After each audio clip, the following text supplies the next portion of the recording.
अभिनव यादव जी गाजीपुर से। राधे राधे महाराज जी। महाराज जी, ऐसी कौन सी तपस्या करूं कि सारी रिद्धियां सिद्धियां मेरे में आ जाएं। मैं जब चाहूं सूरज निकले, जब चाहूं बारिश हो, मैं जो सोचूं वही हो, जैसा चाहूं वही हो। कोई तो मंत्र बता दो महाराज। आज तक इतने महात्मा हुए, इतने ब्रह्म ऋषि हुए, इतने बड़े बड़े, किसी ने क्या सृष्टि के क्रम को परिवर्तित कर पाया क्या? भैया राधा राधा को, भगवान की शरण में रहो, अच्छे आचरण करो, माता पिता की सेवा करो, कोई भी गलत आचरण ना करो, तो पहले मनुष्यता आ जाए हमने, फिर देवत्व आ जाए, फिर भगवत भाव आ जाए। ऐसे चलो आप तो बिल्कुल भगवान के भी आगे बढ़ना चाहते हो। ऐसा तो आज तक किसी की पावर नहीं, किसी की सामर्थ्य नहीं। इतने महात्मा हो गए, हाथ क्षण दो क्षण के लिए सूर्य को रोक दिया है। जैसे गोकर्ण जी ने रोक करके प्रश्न किया, वो बातें अलग हैं कि विनय के द्वारा रोक दिया और सूर्य भगवान से बात कर ली, लेकिन सृष्टि के क्रम का परिवर्तन कर दे, आज तक कोई ऐसा महात्मा नहीं हुआ। जो सृष्टि के क्रम का परिवर्तन करना भी चाहा तो असफल रहा। जैसे विश्वामित्र जी, नए स्वर्ग की रचना, नए अनाज की रचना, तो वो थोड़ा ही कर पाए, वे कहां समझ। आज भी त्रिशंकु उल्टा लटका हुआ है, स्वर्ग नहीं जा पाया। विश्वामित्र जी ने अपने तपोबल से स्वर्ग भेजा, वहां से धक्का लगा दिया तो आज भी उल्टा रखा, और उसी की लार बहती जिसे कर्मनाशा नदी कहते हैं। हमारे जी एक आदि सिद्धि का ही मंत्र बता दो। नहीं, सब सिद्धियां आ जाएंगी, लेकिन ये सिद्धि कि सूर्य को मतलब जब चाहे उदय करें, जब चाहे, ये तो केवल भगवान में, दूसरे में नहीं, ये केवल भगवान में। और अब आप भजन करके भगवान बन जाओ तो बात अलग है। हम तो अभी तक दास भी सही नहीं बन पाए, पूरा जीवन हो गया, अभी तक हम ये घोषणा नहीं कर सकते कि मैं भगवान का सच्चा दास हूं। लगा हूं अब सच्चा हूं कि कच्चा, ये भगवान जाने, पर उनके दास। तो भगवान के दास बनने की कोशिश करो यार, भगवान बनने की कोशिश मत करो, भगवान के दास बनने को। नाम जब करते हो है कितना, आधा घंटा में सूर्य रोक लोगे। यार चलो, हंसा तो दिया तुमने सबको कम से कम। जी अर्जुन जी जोधपुर से। राधे राधे महाराज जी। महाराज जी, गीता में भगवान श्री कृष्ण जी कहते हैं कि मेरा स्मरण करो और युद्ध कर, अर्थात कर्तव्य कर्म भी कर और युद्ध भी कर। यदि भगवान का स्मरण करेंगे तो महाराज जी कर्तव्य कर्म ठीक नहीं होगा, और कर्तव्य कर्म में मन लगाएंगे तो भगवान का कैसी बात करते हो? ऐसा कैसे हो सकता है? ऐसा कैसे हो सकता है? ये आपने अभी अभ्यास नहीं किया इसलिए ऐसा है। अगर अभ्यास, भगवान ने गीता जी में ही कहा है, अभ्यास योग युक्तेन चेतसा नान्यगामिना। आप जो भी कार्य कहो हम वही कार्य करेंगे। फावड़ा चला के जो आपसे बात कर, हम आपसे बात कर रहे हैं, हमारा भजन चल रहा है, आप जान पाओगे। हम आपसे बात कर रहे हैं, हमारा भजन चल रहा है, विश्वास कीजिए हमारी इस बात पर। हम आपसे बात कर रहे हैं, हमारा भजन चल रहा है, हमारा चिंतन चल रहा है प्रभु का। जैसे आप हमारी बात सुन रहे फिर भी अंदर कुछ चलता रहता ना, उस जगह भजन चलना चाहिए, उस जगह भजन चलना चाहिए। हम बड़ी एकाग्रता से जो कार्य कहोगे वो कार्य करेंगे, और भजन एक सेकंड के लिए भी नहीं रुकेगा। तो अभ्यास योग युक्तेन चेतसा नान्यगामिना। जैसे हमसे कहा जाए कि आप यहाँ निशाना लगाइए, तो हम आँख खोल के भी नहीं लगा सकते, लेकिन अगर निशानेबाज है तो पीछे से भी शूट कर देगा। क्यों? उसने अभ्यास किया है। अभ्यास का, आपका अभ्यास कमजोर इसलिए आप ऐसा कहते हैं। जो कर्म करते हैं ना, जब पूरा हो जाता है ना दिन, तब तो कर्म समर्पित कर देते हैं, पर वो लगता है पूरे दिन में क्यों भगवान को याद नहीं किया, कर्तव्य में ही लगे। तो ऐसा भी करते रहो तो आगे चल करके कर्म समर्पण के उससे हृदय जब पवित्र होगा तो भजन होने लगेगा। एक अव्यावृत भजना, एक एक वृत्ति मुरारी पादार्पित चित्त वृत्ति। गोपिकाएं क्या नहीं करती थी? घर लिपना, धान कूटना, परिवार की सेवा करना, बच्चे पालन पोषण करना, पति की सेवा करना, गाय धोना, गाय बांध, लेकिन मुरारी पादार्पित चित्तवृत्ति, भगवान के चरणों में चित्तवृत्ति अर्पित है। कार्य, यही तो कहते हैं, चूंकि कार्य की कुशलता आपके अंदर नहीं आई, ये अकुशलता है भगवत विस्मरण करके कार्य करना। कार्य की कुशलता है भगवत विस्मरण। बड़े अच्छे से रोटी बनाते हुए, झाड़ू लगाते हुए, फावड़ा चलाते हुए, अब जैसे लिफ्ट आप चला रहे हैं, हम भगवान के हैं, हमारा आश्रय है, तो लैपटॉप चलाते हुए आश्रय चला जाएगा क्या? क्या हम अपने शरीर का स्मरण करते हैं? क्या हमारे शरीर का भी स्मरण होता है? दोनों उत्तर दे दीजिए। यह है स्मृति। अपने शरीर का हम कभी जप नहीं करते, अपने शरीर का ध्यान नहीं करते, लेकिन अपने शरीर को कभी भूलते भी नहीं कि मैं शरीर हूं, तो मैं प्रभु का दास हूं। ये बैठ जाए हृदय में तो हर समय भजन होता रहेगा, हर समय चिंतन चलता रहेगा। इसीलिए अभ्यास कर, भगवान ने लिखा है अभ्यास योग युक्तेन चेतसा नान्यगामिना, चित्त कहीं जाए ना, ऐसा अभ्यास कर लो। तो अभ्यास से ऐसा होगा। अब जैसे बचपन से अभ्यास किया है, लाभ मिल रहा है कि आपसे बात कर रहे हैं, फिर हमारे दिमाग में वही घूम रहा है, राउंड राउंड राउंड। अब जैसे हमें 10 घंटे के लिए किसी कार्य में लगा दिया जाए, ऐसा थोड़ी कि हम कार्य नहीं करते। इन लोगों से पूछो, साथ रहते, कार्य करते हैं, लेकिन सीरियस, मूड सीरियस, कार्य करते समय विशेष सीरियस। जैसे आपसे हम बात करें तो विशेष सावधान, अकेले हैं तो मस्ती में हो रहा है, जब कोई आ गया तो सावधान कि विस्मरण न होने पावे। अब हमारे श्वासों में चल रहा है राधा राधा राधा, हम आपसे बात भी कर रहे हैं। अब आप कहते कैसे चल रहा है? अभ्यास करो तो देखो चलने लगेगा। अभ्यास, जहां से शब्द आया वहीं संधान किया, वहीं बाण जाके लगा। श्रवण कुमार की छाती में बाण लगा, डुब डुब डुब ऐसे घड़े की आवाज हुई, उन्होंने समझा मृग है, पानी पी रहा है। शब्द विधि बाण मारा, महाराज दशरथ जी ने तो छाती में लगा जाके श्रवण कुमार को, देखा थोड़ी था, शब्द विधि बाण। महाराज जी कोई सरल युक्ति है क्या अभ्यास की? यही करते रहो, कर्म समर्पण और नाम जप। जब स्मृति आवे तो बार बार अगर स्मृति को कोसोगे तो स्मृति बढ़ने लगेगी। पश्चाताप, यार 5 मिनट हो गए, एक बार भी राधा नहीं बोला, तो मन जो है वो पकड़ने लगेगा राधा, हर 5 मिनट में राधा राधा, तो हमारा लंबा समय नहीं जाएगा। एक बार राधा बोल दो 5 मिनट में, क्या जाता है? इतनी सावधानी रखो कि हम कह रहे कुछ भी कर रहे, राधा राधा, हर 5 मिनट में राधा बोलो। अगर 24 घंटे भजन में चलने लगे तो हमें बताना। चित्र भी सामने लगा है, वो नहीं कि चित्र भी जाए कंप्यूटर पर, उसके सामने चित्र भी लगा। हाँ, तो इन्हीं सब बातों से हम अभ्यास करते हैं। हमारे चित्र लगे तो राधा, तो हमारा चिंतन बटता रहे, हमारा चिंतन। और ये नहीं कि अगर हम भजन करेंगे तो सांसारिक कार्य नहीं कर सकते, बहुत अच्छे से कार्य कर सकते हैं, क्योंकि वो सब हम करके देखे, सब करके देखे। वृक्षों में पानी लगाना है तो फावड़ा चला करके भी, और सब झाड़ू लगा करके भी, रसोई बना करके, सब कार्य करते हुए भजन बहुत अच्छे से चलता है। अभ्यास मतलब इसमें जरूरी अभ्यास है, ऐसा नहीं कि आश्चर्यचकित बात है। आप बैठे बैठे भजन नहीं करोगे यदि अभ्यास नहीं, तो बैठे बैठे मन आपको घुमाता रहेगा संसार में। अभ्यास है तो कार्य करते हुए भी चलते। जब युद्ध में अगर भजन ना हो सकता तो भगवान आदेश ना करते। और युद्ध जैसा अपनी गर्दन बचानी, दूसरे की काटनी है, एकाग्रता कितनी उसमें चाहिए, जरा सा चूके कि मरे। और उस समय भी भगवान करे माम निस्मर युद्ध चे, मेरा स्मरण और युद्ध कर। तो इसका मतलब युद्ध से सब सरल कार्य है, सबसे कठिन कार्य युद्ध है। जब युद्ध करते हुए भजन हो सकता है तो सब कार्य करते हुए हो सकता है। हमें अभ्यास में आगे उन्नति प्राप्त करनी है। डॉक्टर कृष्णलाल जी, राधे राधे महाराज जी। महाराज जी, आप कह रहे हैं कि आप हरियाणा में डिप्टी स्पीकर हैं और राजनीतिक क्षेत्र में हैं। तो महाराज जी ये कह रहे हैं कि मुझे बहुत से निर्णय लेने होते हैं, निर्णय लेते समय धर्म और करुणा को कैसे प्राथमिकता दूं महाराज जी, और मेरा क्या उसमें साधन मार्गदर्शन? नहीं, करुणा को तो प्राथमिकता नहीं देनी। निर्णय में धर्म देखा जाता है, करुणा में पक्षपात होता है। अगर करुणा आ गई तो पक्षपात ले लेगी।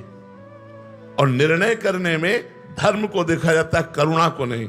जैसे आपको निर्णय करना है और आपका पुत्र अपराधी है और शत्रु का पुत्र है लेकिन वो निरपराधी है, तो आपको करुणा का नहीं धर्म का निर्णय लेना होगा कि शत्रु के पुत्र को आपको मुक्त करना होगा और अपने पुत्र को दंड देना होगा। जब निर्णय करना हो तो करुणा नहीं, कर्तव्य का, धर्म को आगे रख करके निर्णय लिया जाता है। अगर हम करुणा को ले आए तो पक्षपात हो जाएगा, फिर हानि हो जाएगी। ऐसे ही हमारा जो पद है, हमारा जो अधिकार है, हम उस समाज के व्यक्ति के साथ अपने कर्तव्य का पालन करते हुए ठीक निर्णय करें। अगर वो दंडनीय है तो हम उसको दंड देंगे, अगर वो दंडनीय नहीं है तो चाहे वो शत्रु पक्ष का क्यों ना हो, हम उसको दंड देने का विधान नहीं सोचेंगे, हम उसका सहयोग करेंगे। ये भाव रखना चाहिए। महाराज जी आप लिख रहे हैं कि मेरी राजनीति ही मेरी साधना कैसे बन जाए। महाराज जी नाम जप करते हुए आपको जो कर्तव्य मिला है वही आपकी भक्ति है, ऐसा मान करके समाज प्रिय बनिए, समाज को सुख पहुंचाइए। जो सरकार सेवा और संविधान देती है उसके अनुसार समाज को सुख पहुंचाइए, यही सबसे बड़ी साधना है। और नाम जप जरूर भगवान का चलना चाहिए। माम निस्मर युद्ध च, भगवान आदेश करते मेरा स्मरण करते हुए युद्ध करो, अर्थात भगवान का नाम जपते हुए अपने कर्तव्य का पालन करना चाहिए। शर्मा जी गाजियाबाद से, राधे राधे महाराज जी। महाराज जी आपने बताया था कि दीक्षा के बाद शिष्य के अपराध गुरुदेव पर जाते हैं। महाराज जी अगर पूर्वाभ्यास के कारण दोस्तों के साथ बातों में कोई अपराध बन जाता है तो डर लगता है कि कहीं ये अपराध आप पर तो नहीं लगेगा। महाराज जी ये तो निश्चित बात है, शास्त्रीय सिद्धांत है। हमने एक ग्रंथ राधा वल्लभ जी के पीछे महापुरुष रहते थे, बहुत पुराना ग्रंथ था, वो एक तरह से जीर्ण शीर्ण था, उन्होंने हमें पढ़ाया। उसमें लिखा हुआ था कि जिसको शिष्य बनाया जाता है यदि वो गुरुदेव की आज्ञा के अनुसार नहीं चलता और गुरुदेव सभा में उसका त्याग कर दे तो गुरुदेव मुक्त हो गए, नहीं तो शिष्य के किए हुए पाप से गुरुदेव को बंधना पड़ेगा। अगर शिष्य पाप करता है तो गुरु को शारीरिक दंड मिलेगा, शारीरिक भोग उसको भोगेगा, उसका पीड़ा बीमारियां और नाना प्रकार का व्यवधान उसको लगेगा। इसीलिए पूर्व के महापुरुष एक या दो शिष्य बनाते थे जो आज्ञा में चलते हैं, 2-4 शिष्य बना लिए जो आज्ञा में चलते हैं, क्योंकि पता है कि मनमानी आचरण करेंगे तो भोगना पड़ेगा। हरे शिष्य धन शोक न हरई, सो गुरु घोर नरक मा परई। इसलिए शिष्य को चाहिए कि या तो दीक्षा ही ना ले, और जब दीक्षा ले ले तो इतना तो सोच ले कि कृपालु गुरुदेव ने मुझे नाम और मंत्र दिया है, मैं क्या उनको दुख और दर्द भेंट करूं? अगर पाप करूंगा तो मेरे गुरुदेव को दुख होगा, मेरे गुरुदेव को दर्द होगा, तो क्या ये मैं भेंट करूं? तो अगर ये बात आप रखोगे तो आप अच्छे महात्मा बन जाओगे, गृहस्थ होते हुए गुरु को लक्ष्य में रख के कि मैं कोई ऐसा पाप नहीं करूंगा जिससे मेरे गुरुदेव भगवान को कष्ट हो। गुरुदेव भगवान को सुख नहीं पहुंचा सकता तो दुख नहीं पहुंचने दूंगा, ऐसा कोई आचरण नहीं करूंगा। और ये सत्य बात है, गुरु को भोगना पड़ता है। ऐसे तो महाराज जी हम सब तो अपराधी जीव हैं महाराज जी, आपके तो हजारों शिष्य हैं महाराज जी। तो भोग तो रहे हैं ना, सबका कल्याण हो, सबका मंगल हो, इसलिए हर परिस्थिति में लगे हुए हैं। तो ये जरूर है कि हम प्रार्थना करेंगे कि या तो शिष्य ही मत बनो, और यदि बनो तो अच्छे आचरण करो। देखो भूल चूक हो जाने के लिए कोई बात नहीं है, लेकिन जानबूझकर पाप करोगे तो आपको भी दंड मिलेगा और हमको भी भोगना पड़ेगा, ये पक्की बात है। ये सिद्धांत तो बहुत खतरनाक। तो इसीलिए तो शिष्य नहीं बनाया जाता। शिष्य बनाने का मतलब उसका पूरा भार ले लेना, उसके भार। तभी तो संतों की जय जयकार की गई है कि वो अपने को मिटा के भी सामने वाले को उज्जवल करते हैं, अपने को दुख दर्द में भेंट करके भी सामने वाले को उन्नति चाहते हैं, वो सुख में रहे, वो स्वस्थ रहे, किंचन मात्र से दुख न। संतों के हृदय को कौन जानता है? पर मान लिया केवल कि संत हैं लेकिन हृदय नहीं जानते। करोड़ों माँ का हृदय भी एक संत के बराबर नहीं हो सकता। एक संत का जो हृदय होता है, करोड़ों माँ का हृदय अगर एक जगह एकत्रित हो जाए तो भी संत की बराबरी नहीं कर सकता, क्योंकि वो भगवान के वात्सल्य समुद्र से एकदम संबंध रखता हुआ वात्सल्य रखता है। मेरे को क्या फर्क पड़ता है, जहाँ 100 ग्राम दुख है वहाँ 500 ग्राम और आ जाए, क्या फर्क पड़ता है? हमारे को कोई फर्क नहीं पड़ता, लेकिन आपको 5 ग्राम भी आएगा तो फर्क पड़ जाएगा। इसलिए आपको फर्क ना पड़े, आप स्वस्थ रहें, आप भजन मार्ग में आगे बढ़े। बड़े बड़े संतों के जीवन में देखा गया, उन्हें बड़ी पीड़ाएं मिली, बड़ा कष्ट पाया। तो सोचो, थोड़ा भजन करने वाले आनंद में डूबते हैं और रात दिन भजन करने वाले कष्ट क्यों सह रहे हैं? समाज का पाप, समाज के अपराधों को अपने ऊपर लेकर वो दुख भोगते हुए सबका मंगल करते। सर्वे भवन्तु सुखिना सर्वे सन्तु निरामया सर्वे भद्राणि पश्यन्तु माँ कश्चित् दुर्भाग् भवेत्। इसीलिए संतों को सब नमन करते हैं, जय जयकार करते हैं। महाराज जी, आपके तो दीक्षा वाले तो बहुत सारे शिष्य हैं ही हैं, बट बहुत सारे ऐसे भी हैं जो आपकी वाणी का लाभ उठा के अपने दिनचर्या को और अपने जीवन को निखार रहे हैं। महाराज जी, हम सब आपको क्या दे सकते हैं महाराज जी? बस नाम जप, जितना नाम जप करोगे उतने हमें सुख मिलेगा। क्योंकि जैसे किसान खेती बोता है और जब फसल लहलहाती है तो देखकर उसका हृदय शीतल हो जाता है, ऐसे ही आप लोगों को अच्छे आचरणों में, भगवान नाम में, परोपकार में जब हम देखेंगे तो हमारा हृदय आनंद से युक्त हो जाएगा कि हमारी वाणी का लाभ सबको मिल रहा है, हमारा जीवन धन्य हो रहा है, क्योंकि सब लोग बदल रहे हैं, सब अच्छे आचरणों में चल रहे हैं। इस बात का हमें सुख मिलेगा और कोई सुख नहीं। सांसारिक, लौकिक, पारलौकिक इन सुखों को तो भगवान की कृपा से उनके चरणों में अर्पित कर चुके हैं। अब एक ही सुख रह गया कि जो सेवा मिली है वो सेवा सफल हो। हमारे भगवान ने सेवा दी कि समाज सुधरे और सतमार्ग में चले, तो वो प्रयासरत है और परिणाम भगवान के हाथ में है। जो सुधर रहे हैं वही हमें सुख पहुंचा रहे हैं और जो कुमार्गगामी है वही हमें दुख पहुंचा रहे हैं। शिल्पी अग्रवाल जी, महाराज जी, हम भगवान के बच्चे हैं तो क्षमा प्रार्थी होने के बाद भी भगवान दंड रूपी कर्म नहीं काटते, उन्हें भोगना ही क्यों पड़ता है? हमारे हृदय से क्षमा प्रार्थी नहीं हुए। अगर हृदय से क्षमा प्रार्थी हो जाए तो सन्मुख होए जीव मोय जबहि जन्म कोटि अघनासों तबहि। मेरे सन्मुख हो जाए तो करोड़ों जन्मों के पाप नष्ट कर देता हूं। हाँ, झूठी क्षमा मांगते हैं, सुबह फिर वही कर रहा है, शाम के फिर वही कर रहा है, फिर वही मनमानी आचरण कर रहा है, तो दंडनीय तो है ही हम लोग। हम लोग क्षमा मांगने का मतलब होता है आज के बाद नहीं, अब लो नसानी अब ना नसई हो, तो मुक्त हो जाओगे। अनेक जन्मों के अपराध भगवान क्षमा कर देते हैं। कोटि विप्र बदला गए जाहू आए शरण तज। भगवान के सामने नाटक करते हैं क्षमा का। क्या हृदय में वास्तविक ताप हुआ कि मेरे से गलती हुई? अगर वास्तविक दुख हुआ, वास्तविक ताप हुआ, वो दोबारा गलती नहीं होनी चाहिए। अगर ऐसी क्षमा मांगो तो देखो भगवान माफ कर देते कि नहीं माफ कर देते। बेईमानी हमारे अंदर भरी हुई है, ईमानदारी से हम क्षमा नहीं मांगते। भगवान मुझे क्षमा कर दो, मेरे से गलती हो गई, फिर पाप करते हैं, फिर मनमानी आचरण करते हैं। जिस दिन से हमको पता लग जाए कि हमारे गलत कदम जा रहे हैं, वहीं से रोक लिया और वापस भगवान की तरफ चले, अपने आप सब क्षमा हो गया। अनंत जन्मों के पाप नष्ट हो जाएंगे और भगवान का साक्षात्कार हो जाएगा। अब लो नसानी अब ना नसई हो। लेकिन कहाँ ऐसी क्षमा मांगते हैं? ऐसी क्षमा कहाँ मांगते हैं? वो परम पिता जब तुम्हें देख रहा है कि बार बार शास्त्र संग, संत संग और तुम्हारे अंदर प्रेरणा कर रहा है ये गलत है, फिर भी तुम नहीं मान रहे, तो दंड भोगोगे ही, दंड भुगतना पड़ेगा। वो कुसुम से भी कोमल है और वज्र से भी कठोर है। कोई भी पिता अपने अधर्माचरण करने वाले पुत्र का, या वो अधर्माचरण वाला है तो साथ देगा, नहीं तो नहीं साथ देगा। तो परम पिता कुसुम से भी कोमल है और वज्र से भी कठोर है। कुसुमादपि कोमलानी वज्रादपि कठोरानी। यदि आप बार बार आज्ञा का उल्लंघन करेंगे, मनमानी आचरण करेंगे, पापाचरण करेंगे, तो वज्र से भी कठोर, बिना दंड दिए आपको नहीं छोड़ेगा।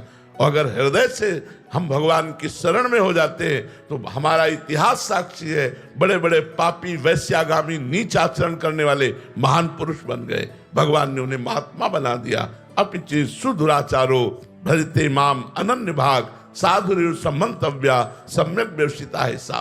जो सम्यक बुद्धि के द्वारा भगवान के चरणों का आश्रय ले लिया और अब लो नसानी अब ना नसई हो और चल पड़ा भगवान की तरफ, तो कोटि जन्म अघनासों तुम्हें, उसी क्षण करोड़ों जन्मों के पाप नष्ट हो जाते हैं। हाँ, इस शरीर का जो प्रारब्ध बना हुआ है वो भोगना पड़ता है।